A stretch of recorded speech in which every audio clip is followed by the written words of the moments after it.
What's up, guys and guys? This is Desideria, and I'm making a video today about the attack on mitochondria, parthenogenesis, and the Rh negative blood. Now, I'm going to do an in-depth video in the near future and give lots more evidence and images and pictures and all that fancy stuff you guys like to prove that I'm right.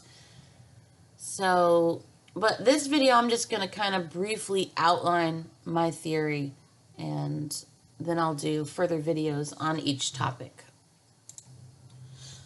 First of all, let's talk about the attack on our mitochondria. Now, there's lots of different people that acknowledge this attack. I would recommend checking out the EMF Warriors, and even the Health Ranger, which I don't agree with all of his stuff, but even the Health Ranger mentions that the ability to attack certain genotypes, like the black race and other, maybe certain bloodlines. So, yeah, I want to talk about the attack on mitochondria. So, unfortunately, with all the late, school shootings and massacres and threats of terrorism and wars and rumors of wars and human trafficking and living in porn world and the Me Too campaigns and all the evacuations across the nation, and it's all crazy, but it does get worse because they're killing us in a myriad of ways, such as spraying things down from the sky and altering our genetics.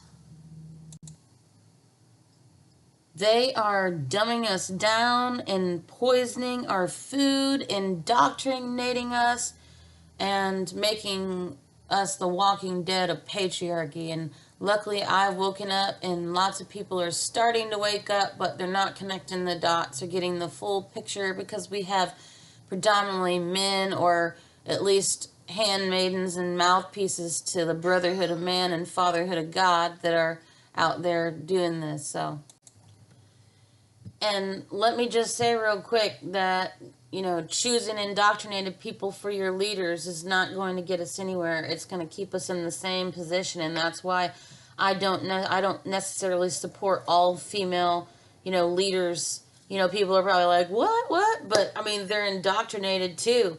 Women learn the same things that men learn, and it's all about men. It all comes from male voice, and in my opinion, other than the way women look and behave, everything that runs through their head, they think like men, they compete with men, they are men. And the ones that do it the best get up in those positions, like Miss Sarah Sanders and Gina Haskell and the NRA spokeswoman, and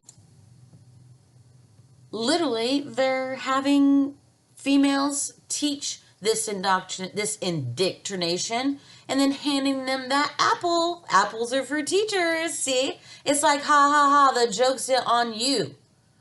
Tricking even women to be in servitude to this indoctrination, this mentality. So back to the attack on mitochondria. The first thing that's important you have to realize is the common denominator of all the horrors of the world, and that is males. This is not to blame, but to name the problem so that we can get to a further root. I believe in the sacred divine union of male and female. And most people are shocked to hear that because they see me as a radical feminist and a man-hater. But I'm naming the problem. That's all I'm doing. I'm naming the problem. And I can give you facts to support my claims. And you can go check my video out again, The Walking Dead of Patriarchy, The Fall of the Brotherhood of Man, and Fatherhood of God. Please go check that out, because I give overwhelming evidence to support my case, and that's not even a smidge of the evidence that's out there. So it's easy to prove. But now, whether or not men are being used as hosts to whatever it is, demons, archons, reptilians, aliens, oh my! But the reversal of that is they've pinned it on the dark-haired, dark-eyed female that is the demon possessed, or the one that is always the wicked witch. If you pay attention to all movies, or you Google these things, you'll quickly find out it's not the blue-eyed, blonde-haired, or the redhead. They're the good witches. The bad witches are the dark-haired, dark-eyed females that are that Eve, that inherently deceptive woman. And this is the reversal. You have been fooled. The host or culprit is males, not females. Although females can be perpetuators and collaborators. Again, see my video. But the attack on mitochondria is a result of extreme patriarchy and this transhumanism agenda that I believe all this trickery, all this counter magic, all of this deception is designed by, I believe, homosexual men. Now, like I said, whether you want to believe men are hijacked by some other entities, that might be true as well. But it still remains that men are the common denominator. And I dare you to go try to name it. You're going to get shunned and ostracized from everybody you know, just like I have, for daring to name the problem. It's so obvious. But in order to stop it, we have to all be able to name it.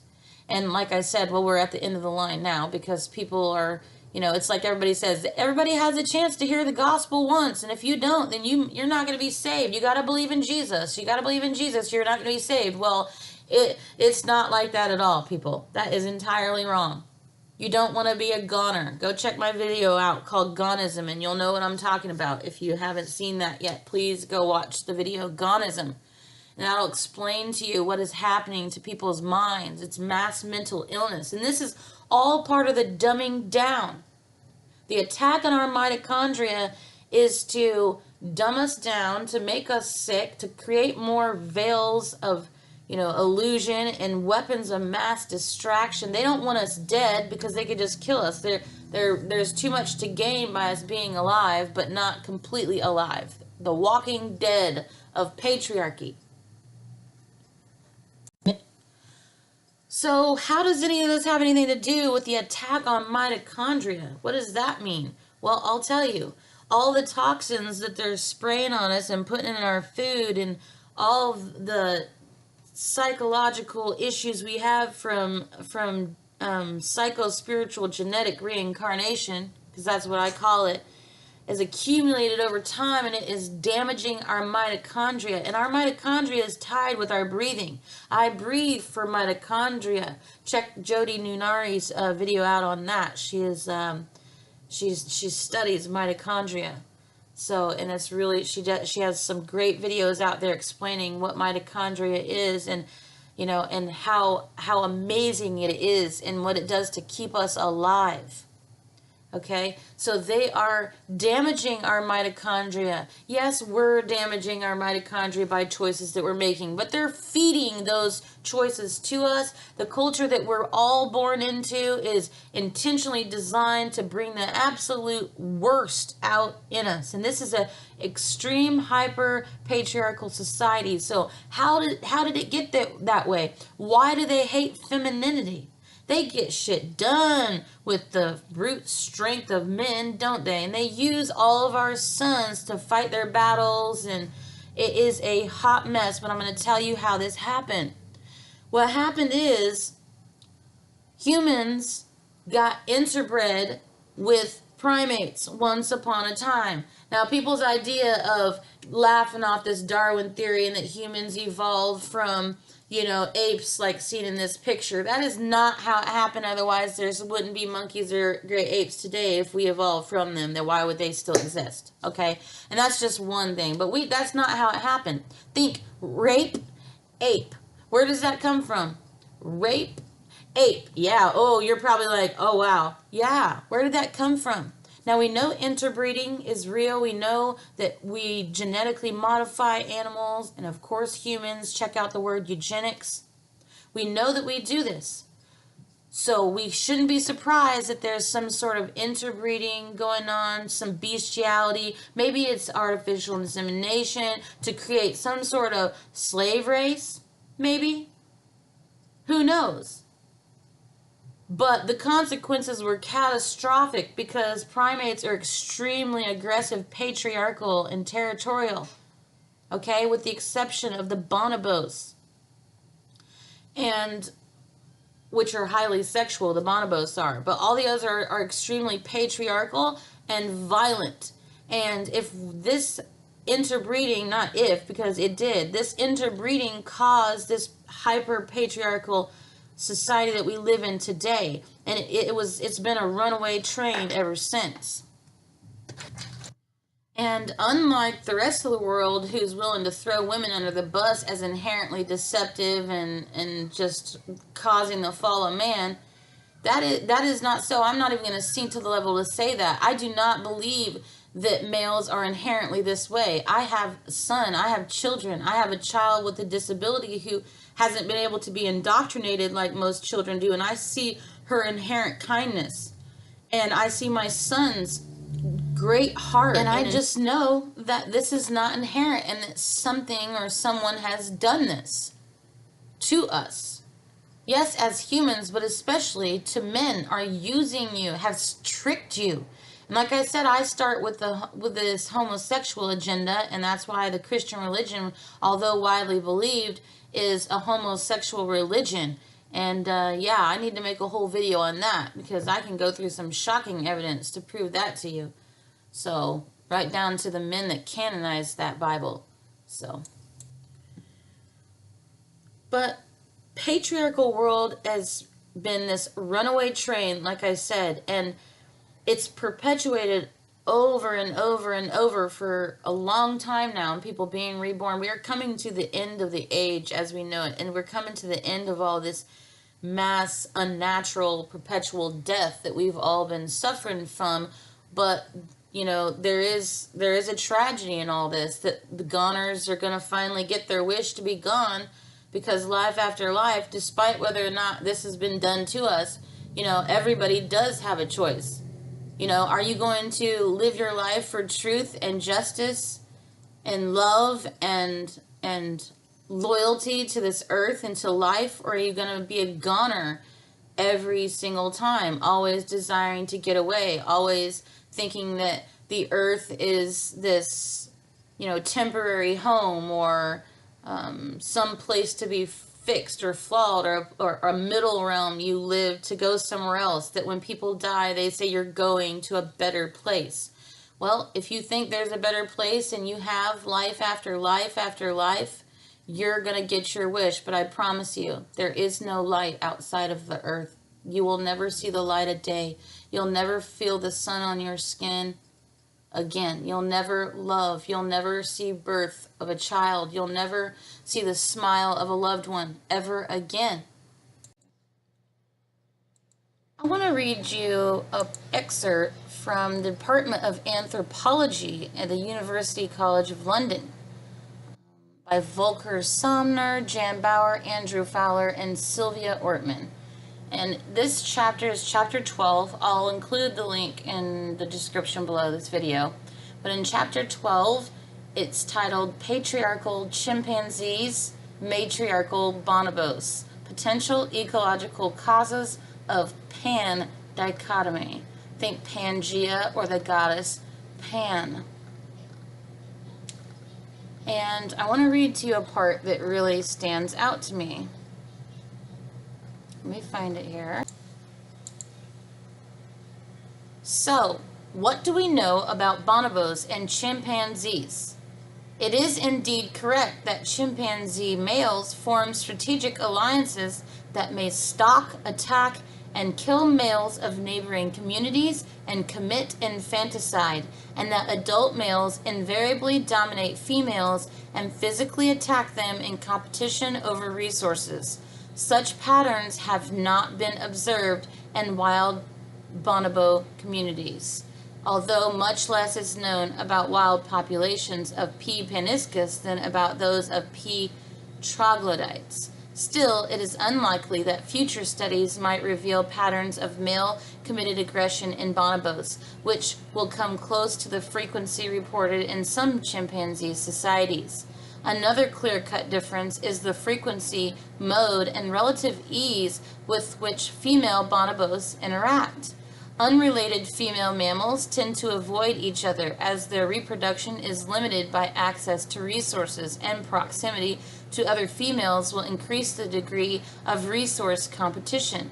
Nevertheless, grooming interactions between bonobo females are common, as are bouts of homosexual behavior, in particular the so-called genital rubbing.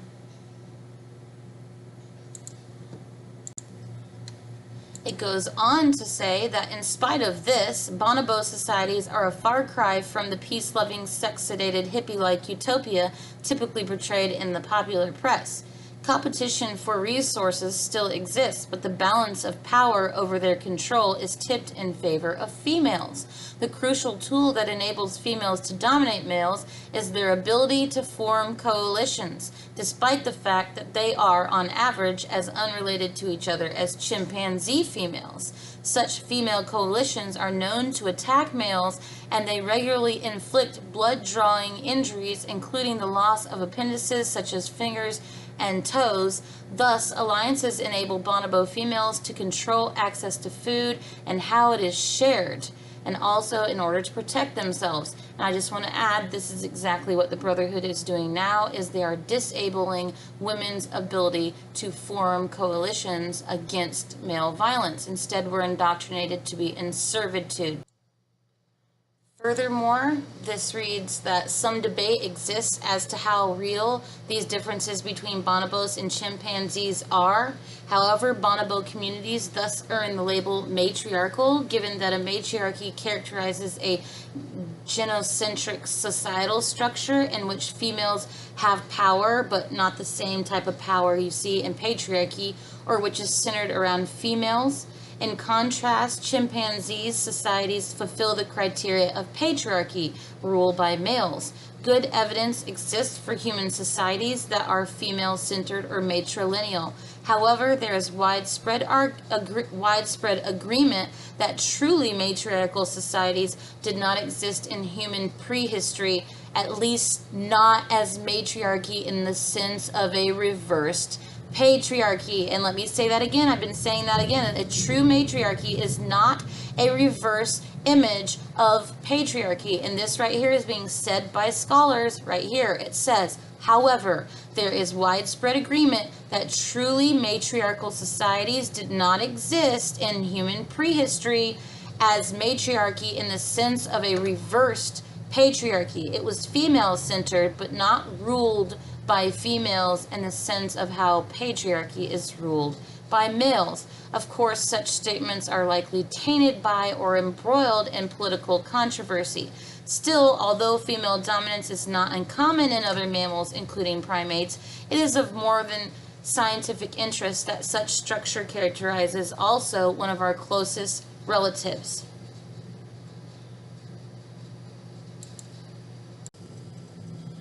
In an attempt to actually give my theory a name for what's happened, I believe, is called intentional interbreeding hybridization. Maybe there's another term for it that you can tell me, but I'm just saying it's intentional interbreeding hybridization. I believe that it's something that something or someone using humans did to us in order to create a different type of us that was dumbed down, not actually made smarter. So this is called intentional interbreeding or hybridization, okay? And it's, you know, I'm going to show you an image here where it talks about the evolution of the rise of intelligence. But it's not the rise of intelligence. It's the fall of our intelligence. The rise to the dumbing down of humanity, and this has happened through intentional interbreeding or hybridization. Now the question is, who has done that to us? We know that the common denominator to all the male violence and the people ruling the patriarchy are obviously men, because that's what patriarchy is. But there's got to be something else, and that's my opinion. Now, a lot of radical lesbian separatist feminists would disagree with me, but again, I've said before, I'm not a lesbian. That's not preventing my ability to see the truth. Okay, I truly believe there's something else going on here, and we have to start. Obviously, there's oligarchies and Illuminatis and reptilians and demons and archons, and I'm pretty sure that if it's any one of those, they got nards. The concept of anthropomorphism and human-animal hybrid has been around for a long time. And as you can find just on basic wiki searches, and I always recommend people go beyond the wiki for finding information out, but it is a good start. But it says, for thousands of years, these hybrids have been one of the most common themes in storytelling about animals throughout the world.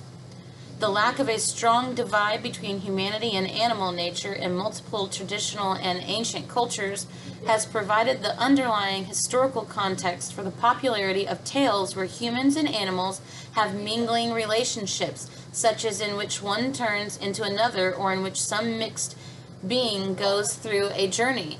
Interspecies friendships within the animal kingdom, as well as between humans and their pets, additionally provides an underlying root for the popularity of such beings. And just giving you a couple real life examples right now of what I'm saying is, for instance, the spider goat and the most recent sheep-human hybrid. And also you can check out any of your porn sites and find bestiality still.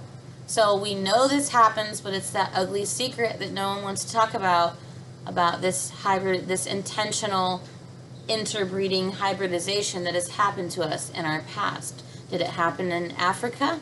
Well, we're going to find out. So here's an article actually titled Sheep-Human Hybrids Made in Lab, and it's from the National Geographic. This pig embryo was injected with human cells early in its development and grew to be 4 weeks old. The experiment made headlines when it was announced in early 2017, and now researchers have improved the procedure and tested it on sheep.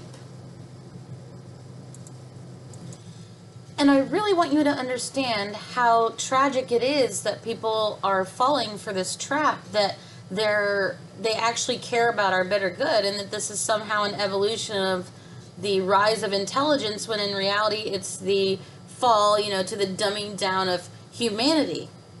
And so we know this because now they're telling us we use 10% of our brains and our lifespan is 70 to 80 years. Well, that's perfect for them if they have some elixir or some ancient knowledge that keeps them alive a lot longer than us, and they can just watch us die over and over and over again and build this very insidious, intricately, and rather brilliant, I hate saying that, but it's true, system of enslavement that we're in.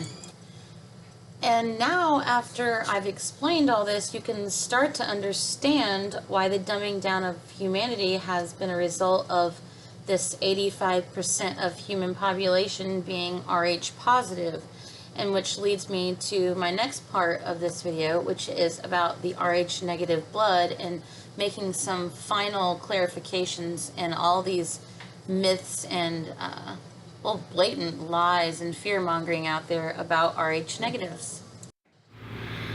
Simply put, Rh negative blood is our undefiled original human blood, in which cannot be cloned and is not compatible to have successful offspring with 90% of the rest of the world's Rh positive population.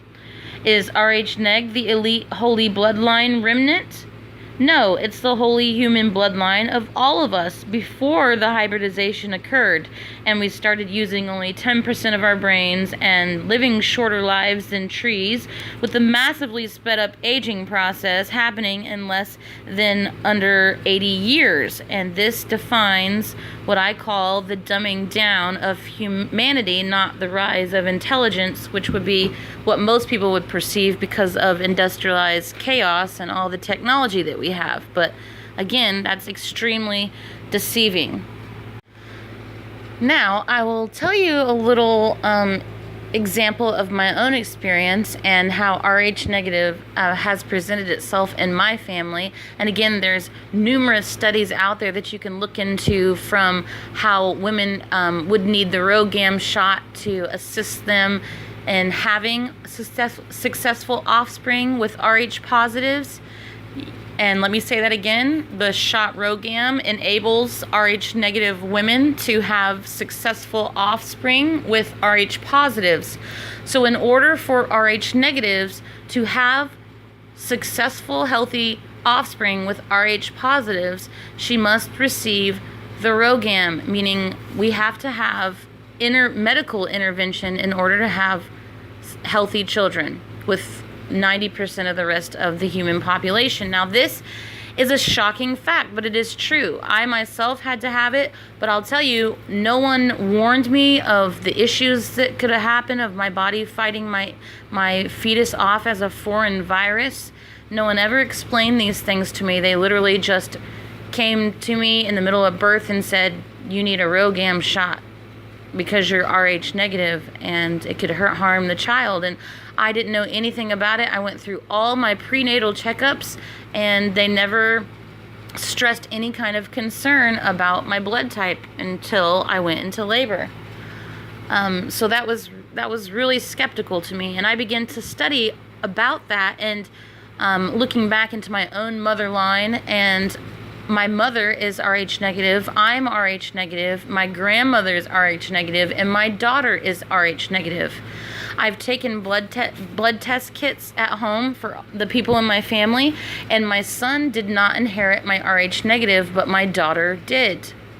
Now, it is possible that sons can inherit Rh negative from their mothers, but they are not able to pass Rh negative down to their own children because Rh negative is in fact a female inherited strain or bloodline, just to ensure that the people who are giving birth are able to preserve this bloodline. And that's why that's another one of the many reasons why I believe that the Rh negative blood is not an elite bloodline, but a wholly human bloodline, which is why it cannot be cloned, because it is our original state. Now, I'm not saying that I'm above people. I'm saying that I'm a carrier of this. So really, you can thank me and say, thank you, Renee, for being a person in the world that carries this bloodline so it's never wiped out from the earth, and neither are we.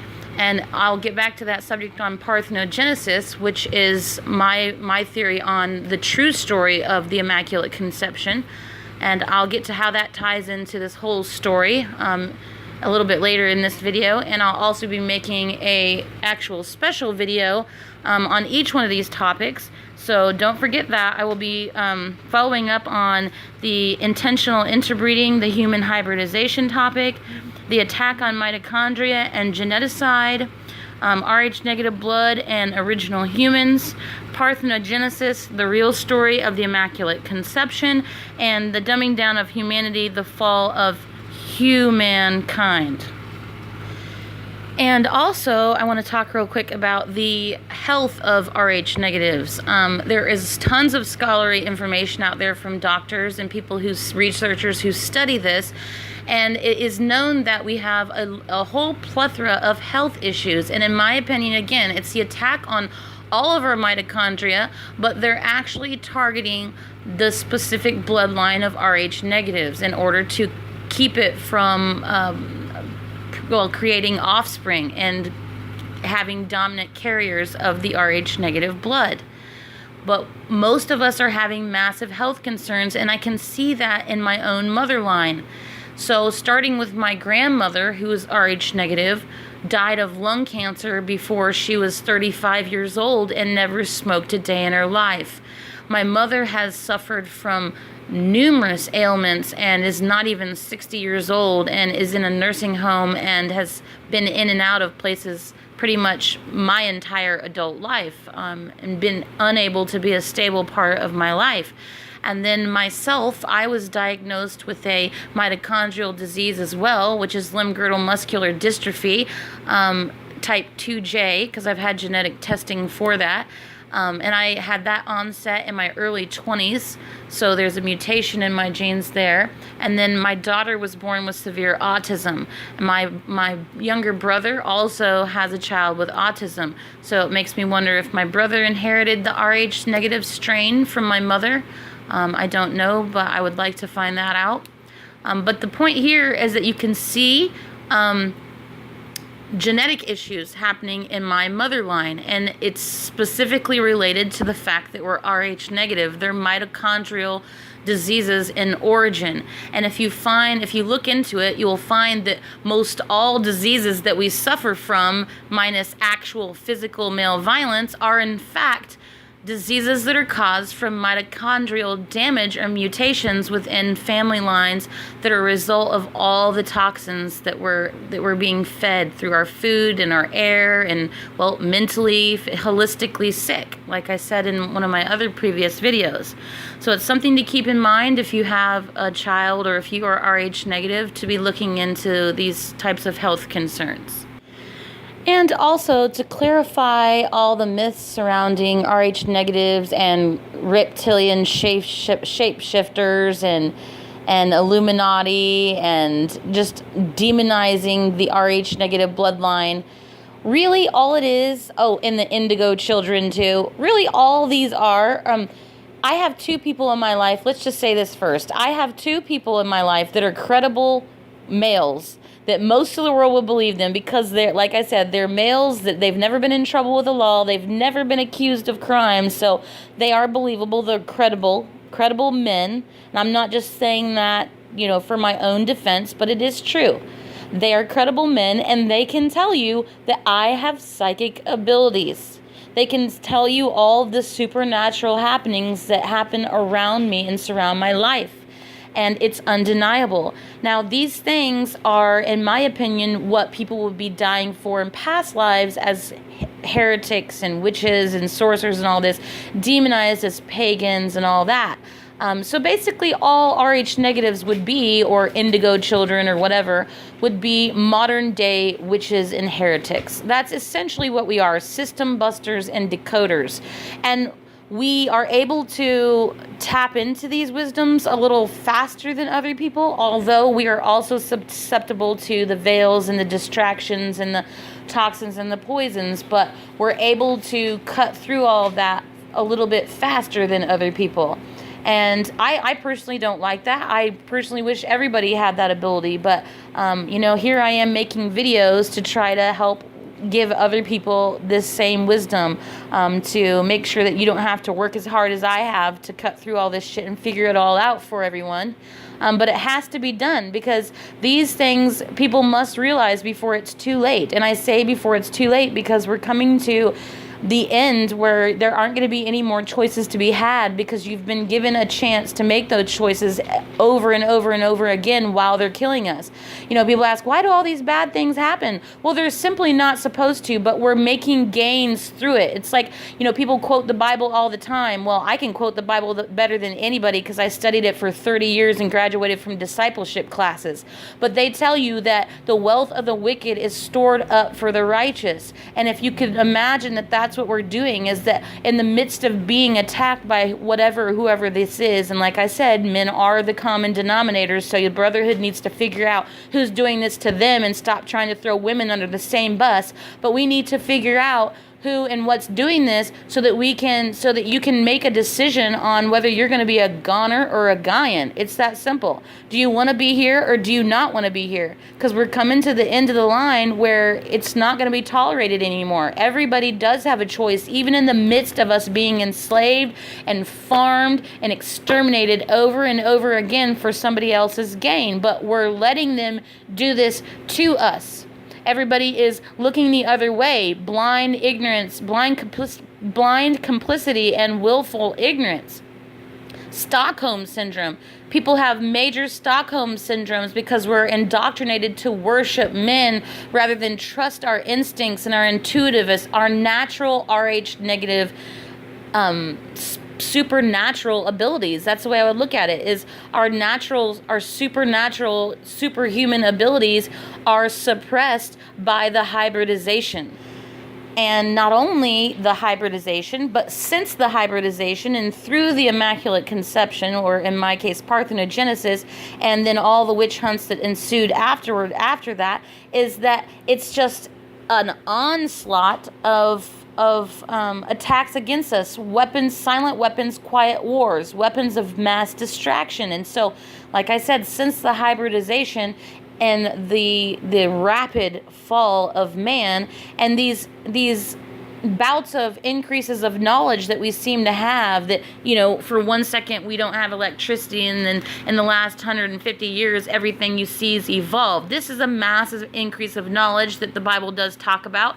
So I acknowledge Bible prophecy as being somewhat relevant and important into deciding what's going to happen in the future, because a lot of these elite people are playing out Bible prophecy to make these things come to pass. So it's not some god or deity that's doing it, it's these elite people that are doing these things. So it's highly important to know and understand. I'd just like to add too that if you hear anyone say that Israel is the Holy Land, you know right then and there that they're goners. Okay? Because the earth is our holy land. The whole earth is our holy land. It's not a temporary home or anything like that. So you need to learn how to profile people now to be able to identify who are goners and who aren't. And like I said, there's many Rh negatives that are also goners. So we're not exempt from being carried away by all these lies and manipulations and fear-mongering.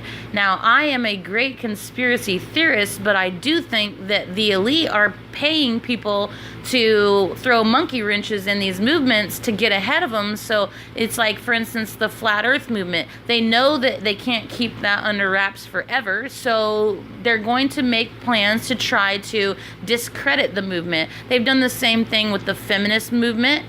And several other movements that we have even movements about our food, having better and healthier food, and everything is genetically modified, and that is important to acknowledge here with the Rh negs and the hybridization and what has happened here, that all this, everything that we're consuming, including not just our food but people as well, are genetically modified. You have the elite who are able to pay to have designer babies. Now, I believe that these elite bloodlines can, you know, they probably have rules where they don't want them to mingle with others outside of their families, and, you know, arranged marriages to make sure that the bloodlines don't get mucked up.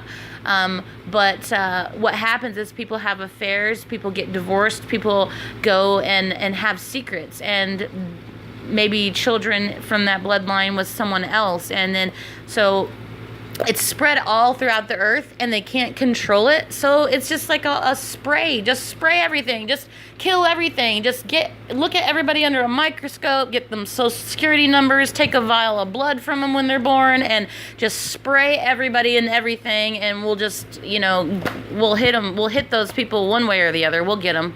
And that's what they're trying to do. And man, there's so much to cover in all these topics, and right now I'm probably rambling on, but I'm going to wrap this Rh negative subject up because I'd like to do a whole full video on the subject and organize my topics more clearly. But I'm going to move on now to the Parthenogenesis, the real story of Immaculate Conception, and I'm just going to talk about that briefly. So if there's some things that are left confusing you, please leave questions in the comments below. Make sure they're respectful, because I will not keep them on my page if you're bashing me. You ask questions respectfully. You don't bash my beliefs, or you don't bash my personal character. You ask the questions, or you make positive statements. If you can't and you want to challenge me, I'm happy to have live debates with people who want to challenge me face to face, but I will not allow you to hide behind your keyboard slandering me on my channel. Now, on to the Parthenogenesis, and as I described before, after the hybridization occurred through the primate interbreeding, it ensued a release of patriarchy, basically on a runaway train patriarchy. And because of that, I believe that through man-made disasters and war and all that, and natural disasters, humans faced extinction. And I do think that there's a spiritual aspect to the parthenogenesis, but that's my personal belief. I'll stick to the science aspect of it right now. And a lot of people have spiritualized the Immaculate Conception, but it's the actual technical name of Immaculate Conception is parthenogenesis.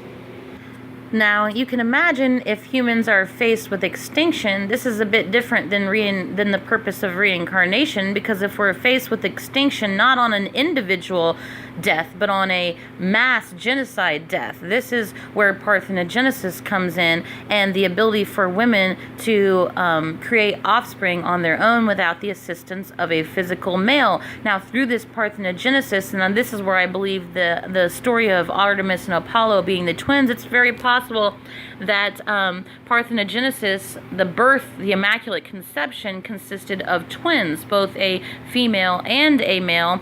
Only the patriarchs of the time, and of course the Roman kill squads, wanted to worship the male only, and then glorify an invisible sky daddy, because again, and also keep in mind that it's also my theory that there was a number of females that had parthenogenesis during this time. For whatever was going on at the time, it was a threat to human life, and so parthenogenesis kicks in as a measure, as a defense against extinction. And like I said, there possibly is, I have theories on a spiritual aspect of this as well, but the parthenogenesis happened amongst several different young girls. It was happening amongst young girls. And the reason I believe this also is because you can look at the massacres of 303 AD and see that they were killing young girls at the age of 13 and rolling them down in barrels with shards of glass out of them and making them. Now, and also keep in mind that a lot of these martyrs that you read about were not Christian martyrs as Christians today. There's a difference between old world Christianity, well, it probably wasn't called Christianity, and the Christians you see today. They were polytheistic back then, and these Roman kill squads did not want anyone venerating anyone other than the monotheistic Father God. So the parthenogenesis was a way in which they could really harness their theory and then work for the next 1,000 years to go around the world grabbing archives and ancient texts and scrolls to piece together and canonize the Christian religion that we have today. But the parthenogenesis was a result, actually I should say, correction, the witch hunts and trials were a result of the earlier parthenogenesis issue and the fear that it put in the brotherhood, these patriarchs. They were afraid that parthenogenesis would happen again amongst other young girls. They continued to hunt down any people that presented certain symptoms of being, nonconformists, witches, heretics, like young girls getting pregnant without saying they're virgins, saying they're getting pregnant, but they're virgins. And it's very interesting because you can Google those stories now. Did you know there are still stories of this happening, and they're not just young girls that are having sex behind their parents' backs and they're really whores and they're claiming they're virgins and got pregnant. No, it's actually still happening. There's still claims of it today, and it's never reported. It's never talked about. And I encourage you all to look into parthenogenesis. It is a scientific occurrence that happens in all aspects of life except for, of course, just like the Rh negative blood, it's widely not talked about in in research fields.